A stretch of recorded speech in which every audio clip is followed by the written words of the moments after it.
በስመ አብ ወወልድ ወመንፈስ ቅዱስ አሐዱ አምላክ አሜን። ነገረ ቅድስት ድንግል ማርያም ክፍል 2። እነሆ የቅድስት ድንግል ማርያም ክብር ከሁሉም ይበልጣል።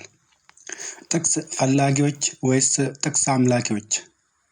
የቅያፋው ጉባኤ ሁል ጊዜ መልሶ መላልሶ እውነትን መጥላት ነው። አንድም የኒስጥሮስ የሥላሴን የተዋህዶን የክህደት ቃል የሀገራችን ሉተራን የአዳራሹ ጉባኤ ሁል ጊዜ መልሶ መላልሶ ማርያም አታማልድም ነው። ኢየሱስ እኔ ግን መገለጥ ነኝ አላቸው። አያሌ ሰዎች ኢየሱስን ለማወቅ 20-30 ዓመት ቅዱሳት መጻሕፍትን ተመራምረዋል። ስለ ኢየሱስ ጥናትን አድርገዋል። ብዙ ሰዎች ኢየሱስን ለማወቅ መንነዋል። ረጅም ዓመት ተጋድሎን አድርገዋል። ከብዙ መከራና ተጋድሎ በኋላ ጌታ ራሱን ገልጦላቸዋል፣ ቃል ኪዳን ሰጥቷቸዋል። ቅድስት ድንግል ማርያም ግን የሁሉ ተጋድሎ አላስፈለጋትም፣ የእሷን ፍቃድ ጠየቅ እንጂ። ዓለም የሰው ልጆችና ፍጥረታቱ ለ2015 ዓመታት ያህል ጌታችንን ለማወቅ የብሉይና የአዲስ ኪዳን ቅዱሳት መጻሕፍትን ተሰብካለች።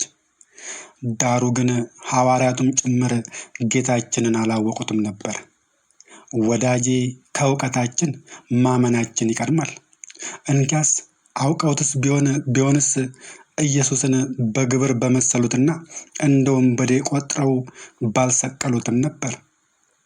ዘንዶ ሉተራን ሆይ፣ ኢየሱስን ማወቅ ከኢየሱስ ጋር መኖር ነው። ስለ ኢየሱስ ማወቃችን የሚጠቅመን ከኢየሱስ ጋር እንዴት መኖር እንድንችል ነው።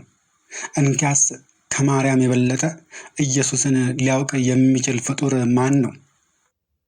እነሆ እመቤታችን ማርያም 9 ወር ከ5 ቀን በሆዷ ጡቷን አጥብታ ያሳደገች፣ በሁለት እግሩ እንዲቆም 2 እጁን ይዛ የመጀመሪያዎቹን የእርምጃ ዳዴን ያስተማረችና 30 ዓመት ልጄ ብላ እሱም እናቴ እያላት እያገለገላት ከአምላኳ ጋር የኖረች የሁላችንም እናት ቅድስት ድንግል ማርያም ናት። ጥቅስ አምላኪዎቹ ግን ካለማወቃቸው የተነሳ በከንቱ መከራከርን ይዘዋል።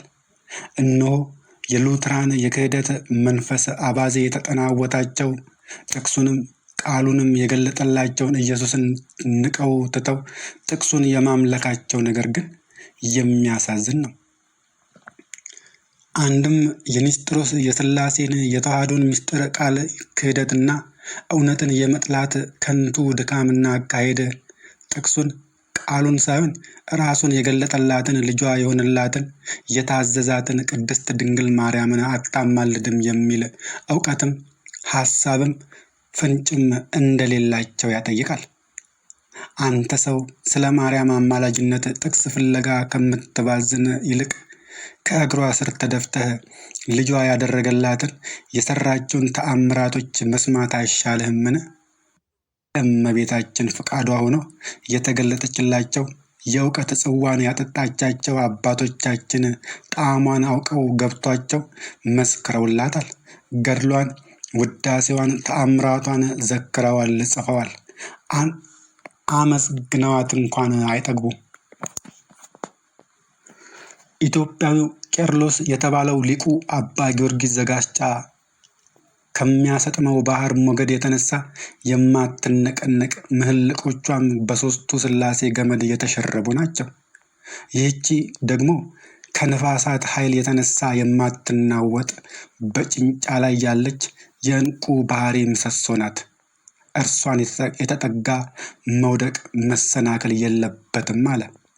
ለኃጢአት ባርነት የነበረች ነፍስ በቅድስት ድንግል ማርያም አማካኝነት ነፃ መውጣቷን ዘንግታ ለጨለማ ፍጻሜን ማድረጓ፣ ስለ ጨለማ የመስበኳ ነገር ግን እንደምን ያለ ቅድስና፣ እውቀትና አምላክን የማገልገል ስርዓትና አምልኮ ነው! ክብር ፍጥረት ተብላ ለጌቷ ማደሪያ መሆን ሲገባት ልቧን ለክፋት ማደሪያ ላደረገች ነፍስ ጌታ ግን ስለ ጌታ እናት ከንቱ ንግግር ማድረጓ የሚደንቅ ነው። አዎ፣ ብዙዎች ኢየሱስ ያደረገላቸውን ውለታ ረስተዋል። አልፈው ተርፈው ተዘባብተውበታል።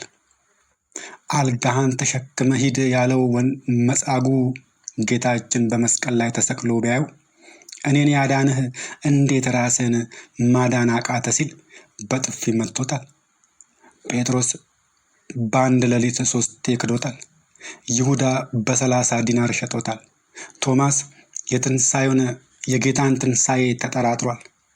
እነሆ ከሁሉም ውለታ ቢስነትና ክህደት የሚበልጠው የጌታዬ እናቱን የቅድስት ድንግል ማርያም አማላጅነት መካድና መቃወም ነው። ማርያም ሆይ ጌታችን ይህንን ሁሉ ውለታ የዋለላቸው ከአንቺ በነሳው ሥጋ ነውና ምስጋና ይገባሻል።